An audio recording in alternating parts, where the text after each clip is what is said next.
Video like जरूर कर लीजिए और ऐसे वीडियो लगातार फ्री में पाने के लिए चैनल को तुरंत सब्सक्राइब कर लीजिए और बेल आइकन को जरूर टैप कर लीजिए ताकि आगे भी सारे वीडियो आपको मिलते रहे। यूट्यूब में फॉलो करते हैं तो प्लीज ये वाला फ्री टेलीग्राम चैनल जरूर ज्वाइन कर लीजिएगा। सारे नोटिफिकेशन सारे अपडेट यहीं पे आते हैं, ध्यान रखिएगा। सारे क्वेश्चन अटेम्प्ट करिए और स्कोर अपना तुरंत कमेंट करके बताइए कितने सही हो रहे हैं कितने गलत हो रहे हैं, जल्दी से कमेंट करके बताइए। मैं वैभव और आप लोग देख रहे हैं UPPSC best online coaching YouTube channel. दोस्तों, इंडियन हिस्ट्री के हम 3000 से ज़्यादा क्वेश्चंस को कवर अप करेंगे। उसी क्रम में हम आज नेक्स्ट वीडियो आप लोगों के लिए लेके आए हैं। अब इसमें जो पहला क्वेश्चन है ये है आपका कि फ्रांसीसी दक्कन में शक्ति आंदोलन स्थापित करने में असफल रहे क्योंकि डुप्ले सक्षम सेनापति नहीं था, अंग्रेजों की फौज शक्तिशाली थी, भारतीय लोग फ्रांसीसियों को पसंद नहीं करते थे, या फिर पौंडीचेरी सामरिक केंद्र था। अब इस क्वेश्चन के आंसर पे चलें इससे पहले एक चीज़ आप लोगों से कहना चाहूँगा कि अगर आप लोग समीक्षा अधिकारी या फिर सहायक समीक्षा अधिकारी 2023 के लिए तैयारी कर रहे हैं, so study for civil services का नया बैच जो स्टार्ट हुआ है उसमें आप तुरंत एनरोल करवा लीजिए। रीज़न बीइंग कि ये आपको बहुत ज़्यादा बेनिफिट देगा। जितने भी आप यहाँ पर मटेरियल देखते हो, जो वीडियोस देखते हो, वो उन्हीं पीडीएफ मटेरियल पर बेस्ड है जो study for civil services provide करता है, आरओ के लिए, पीसीएस के लिए, बीईओ के लिए। सो ये बहुत ज़्यादा रिफाइंड कंटेंट है, मतलब एग्जैक्टली यहीं से क्वेश्चंस आते हैं। प्रीवियस हिस्ट्री अगर आप देखोगे स्टडी फॉर सिविल सर्विसेज का, then you will get to know कि कितने ज़्यादा सिलेक्शन यहाँ से होते हैं। सो अगर आप इन्वेस्ट कर सकते हो अपनी स्टडीज़ में, आप चाहते हो कि अब ये जो पेपर आए उसमें आप सफलता अर्जित करो, तो मैं आपको सजेस्ट करूंगा कि डिस्क्रिप्शन सेक्शन में जाइएगा, वहाँ पर जो कॉन्टैक्ट नंबर दे रखे हैं उन कॉन्टैक्ट नंबर पर कॉल करिए और अपने ये जो कोर्स है स्टडी फॉर सिविल सर्विसेज का, आरओ, बीईओ या फिर पीसीएस, जिसके लिए भी आप प्रयासरत हो, स्पेशली अभी हम बात करें आरओ की, तो आरओ में आप एनरोल तुरंत करवा लो, उस कोर्स में आप एंट्री ले लो, ठीक है। बहुत ज़्यादा आपको बेनिफिट करेगा। ये सारे पीडीएफ आपको वहाँ पर मिल जाएंगे। 780 पेजेस का जो पीडीएफ है उसके बारे में भी आप वहाँ पर बात कर सकते हैं, उसको भी आप परचेस कर सकते हैं। सो आइए अब शुरू करते हैं। इस वाले क्वेश्चन की हम बात कर रहे हैं आंसर की। क्वेश्चन तो हमने देख लिया, आंसर इसका क्या होगा? आंसर होगा अंग्रेजों की जो फौज थी वो बहुत शक्तिशाली थी, ठीक है। ये एक मेन रीज़न था जिसकी वजह से फ्रांसीसी जो थे वो हार गए थे। फ्रांसीसियों की जो पराजय हुई थी उसका मेन रीज़न ही ये था कि उनकी जो नौसेना थी वो बहुत ज़्यादा कमज़ोर थी, ठीक है। चलो अब चलते हैं नेक्स्ट क्वेश्चन की ओर। अब इसके बाद इस क्वेश्चन की बात करें, यहाँ पर पूछा गया है कि निम्न यूरोपीय शक्तियों ने भारतीय व्यापार में समय समय पर प्रवेश किया। अब ये अंग्रेज हैं, डच हैं, फ्रांसीसी हैं और पुर्तगाली हैं। आपको बताना है कि कौन सा कोड सही होगा, यानी कि कौन पहले आया कौन बाद में आया। अगर हम बात करें यूरोपीय शक्तियों की तो सबसे पहले आए पुर्तगाली, तो कोड आ जाएगा 4। इसके बाद सेकंड प्लेस पर कौन आए हैं? आपके डच आए हैं, यानी कि सेकंड।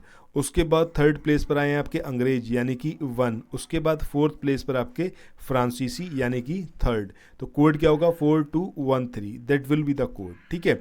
सो आंसर क्या आएगा यहाँ पर हमारा, एक बार देख लेते हैं।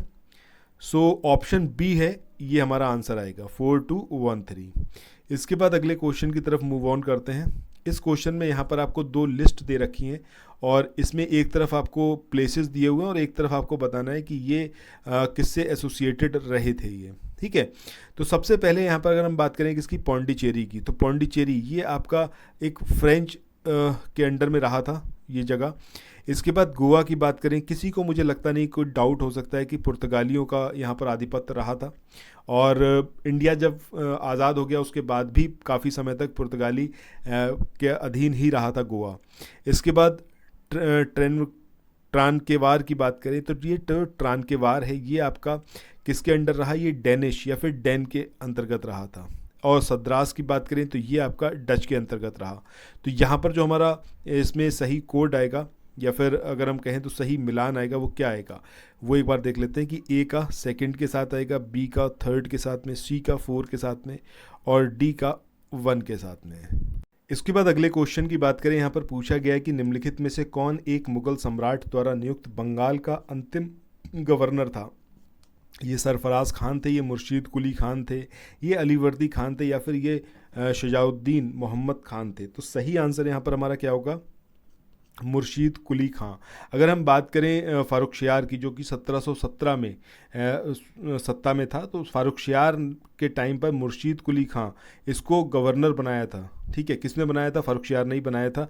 अब ये जो मुर्शीद कुली खां था, जब इसकी डेथ हो गई, उसकी डेथ के बाद में उसका जो दामाद था शुजाउद्दीन, इसको बंगाल का सूबेदार बनाया गया और इसको जो था मान्यता किसने दी? उस टाइम पर जो अगला मुग़ल बादशाह था जो कि था आपका मोहम्मद शाह रंगीला, ठीक है। और बाकी अगर हम बात करें तो ये मुग़ल सम्राट द्वारा जो नियुक्त था ठीक है। बंगाल का आखिरी गवर्नर जनरल वो कौन सा था आपका? मुर्शीद कुली खां। अगर आपसे पूछ लिया जाए कि किस मुगल सम्राट ने बनाया था तो फारुखशियार ने। और इसके बाद जो नेक्स्ट आया वो था आपका शुजाउद्दीन, और शुजाउद्दीन को किसने मान्यता दी? वो थे आपके मोहम्मद शाह रंगीला जो कि मुगल सम्राट थे। चलिए नेक्स्ट क्वेश्चन पे मूव ऑन करते हैं। इसके बाद अगले क्वेश्चन की बात करें, यहाँ पर पूछा गया है कि सिराजुद्दौला ये लॉर्ड क्लाइव द्वारा परास्त हुआ था डैश के युद्ध में। तो ये आंसर क्या आएगा हमारा? प्लासी। अच्छा, ये प्लासी जो बोलते हैं कि प्लासी का युद्ध, तो ये कहाँ पर, ये प्लेस कहाँ पर है प्लासी? तो ये बंगाल में है, ठीक है। ये आपको याद रखना है कि वेस्ट बंगाल में ये प्लेस है प्लासी, जहाँ पर ये युद्ध लड़ा गया और जिसमें ये जो सिराजुद्दौला थे इनकी हार हुई थी। अगर हम बात करें अभी इसका नाम क्या है इस जगह का, तो इस जगह का नाम अभी क्या है? पलाशी, ठीक है। और ये आपका वेस्ट बंगाल के नदिया ज़िले के पास में है, भागीरथी रिवर के पास में। अब एक चीज़ आप से और पूछी जा सकती है कि ये जो युद्ध हुआ था प्लासी का, ये कौन सी डेट में हुआ था? ये पर्टिकुलर डेट भी पूछी गई है। सो 23 जून 1757 में, 1857 की क्रांति से जस्ट 100 साल पहले आपका प्लासी का वॉर हुआ है। चलिए मूव ऑन करते हैं अगले क्वेश्चन की ओर।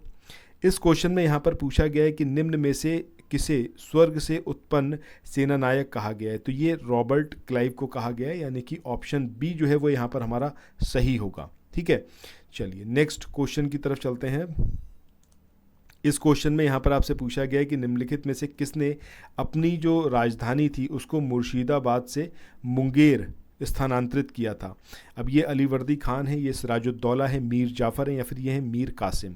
सो मीर कासिम यहाँ पर हमारा सही आंसर आएगा। मीर कासिम ने अपनी जो कैपिटल थी, जो राजधानी थी, उसको मुर्शिदाबाद से मुंगेर शिफ्ट किया था, ठीक है।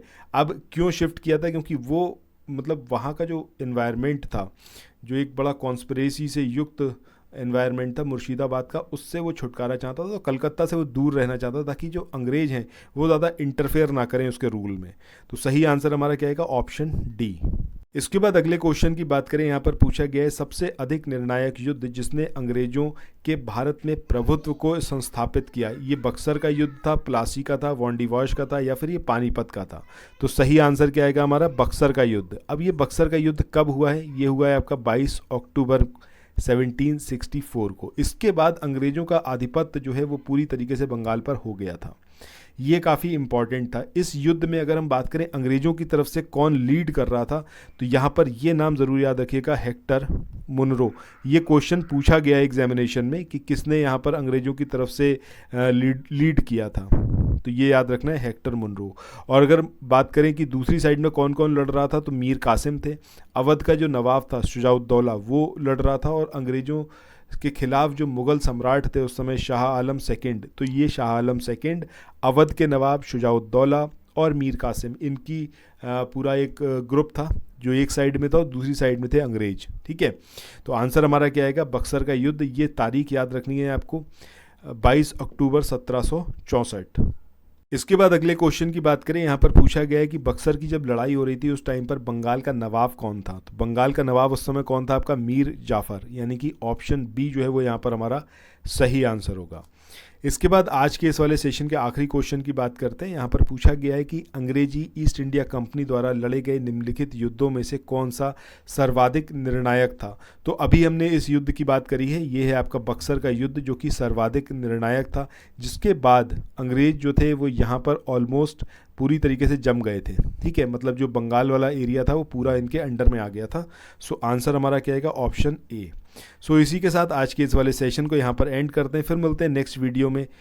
चैनल को सब्सक्राइब करना, वीडियो को शेयर करना, और अगर पसंद आए तो लाइक का बटन प्रेस करना बिल्कुल मत भूलिएगा। Thank you so much, have a nice day, bye bye.